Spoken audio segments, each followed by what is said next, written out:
I've already detailed that the alt-right has no solution for people that refuse to go along with their ideology, for Americans that refuse to purge themselves of non-whites and non-whites who refuse to be purged, aside from forcible cleansing, that is.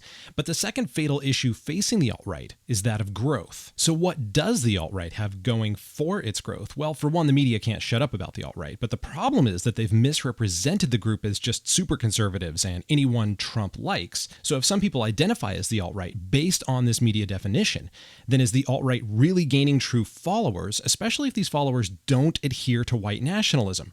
I would argue no, that's not growth. The other thing the alt-right has going for it is the internet, where ideas can freely flow.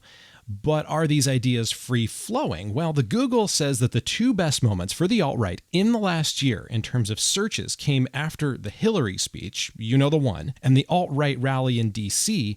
after the election where the Nazi salute was given by a few of those in attendance. Outside of that, the alt-right website of the National Policy Institute only gets about 40,000 hits a month, which includes repeat visitors. If the market determines which ideas are the most search-worthy, well, the alt-right isn't really winning online, not even against feminist frequency. So what is the idea that the alt-right needs to sell in order to grow?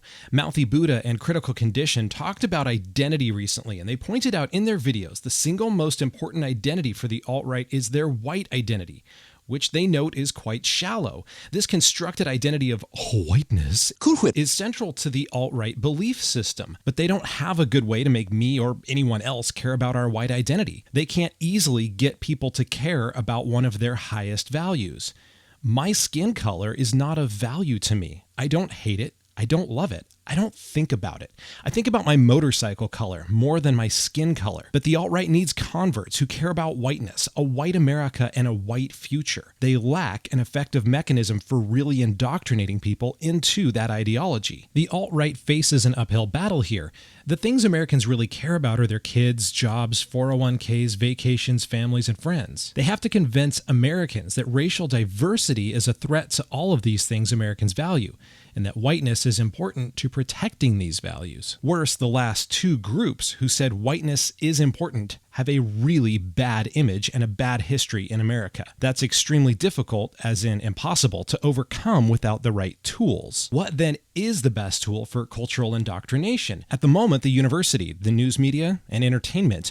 Currently, the university teaches young skulls full of mush that caring about their world is noble and to embrace the social justice the world supposedly needs. The news media reinforces this with stories of injustice. Entertainment shows the pictures and sings the songs that match this worldview. This is a very, very seductive and dangerous mentality because it's so broad that one can take it any way one likes.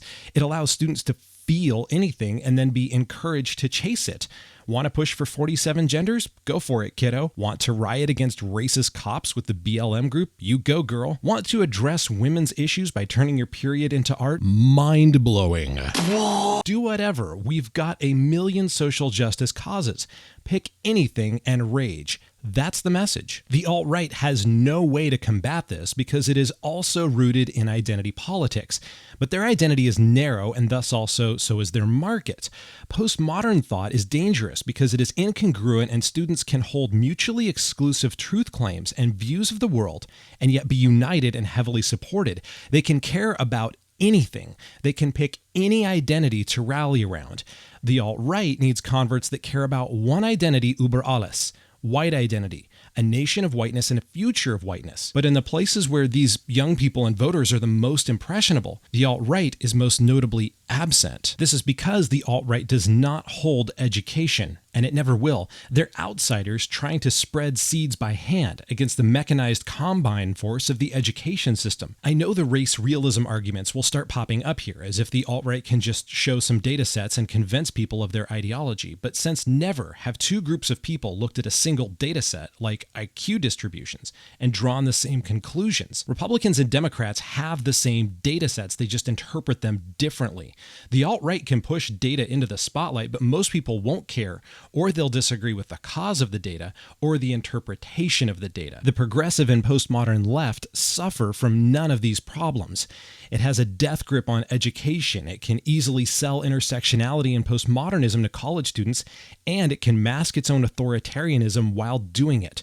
See this video by Dave Cullen if you want to look at the power that postmodernism is currently wielding on just one front of the culture war. These are ideologies preached by average college professors and are accepted by highly motivated, highly mobilized youth that are responding to this message. Entertainment and news media affirm this message and worldview. The professors have a corner on the market of media-prepped students, and in them an unlimited supply of ideology buyers. This is the alt-right's wet dream, and for them, that's all it will ever be. For the progressive radical left, their ownership of the mainstream media and university scene means endless recruits flooding into classrooms every August. The progressives are drawing in the next generation. The alt-right is not. It is progressivism that is still growing, and it is with progressivism that we should be more concerned. The temptation for some YouTubers has been to turn their attention to the alt-right all the more, and I see the temptation. However, in the last 10 years, 72,000 college kids have graduated with area, ethnic, culture, gender, or group studies degrees. And the liberal arts and humanity fields, which Jordan Peterson considers to be lost to the postmodernists, has seen well over 400,000 graduates in the last 10 years. This does not include social sciences and history graduates. These are just the numbers of the graduates, not the students dabbling in a few social justice classes or being influenced by the SJW ideology as they study art or education. College starts in 2 weeks, and the number of converts to the alt-right this year are nothing compared to the flood of students embracing intersectionality and postmodernism. As YouTubers, it's easy to get caught up in Milo Stewart's crappy ratings and big-name success of the skeptic community. It makes us think that we're winning, when in reality we may not be. If YouTube becomes a hostile place for crap ideas, fine, but unless skeptics, rationalists, and anti-identitarians find a way to replicate themselves and their ideas like the progressives do, we're following the same path as the alt-right into the footnotes of a history book.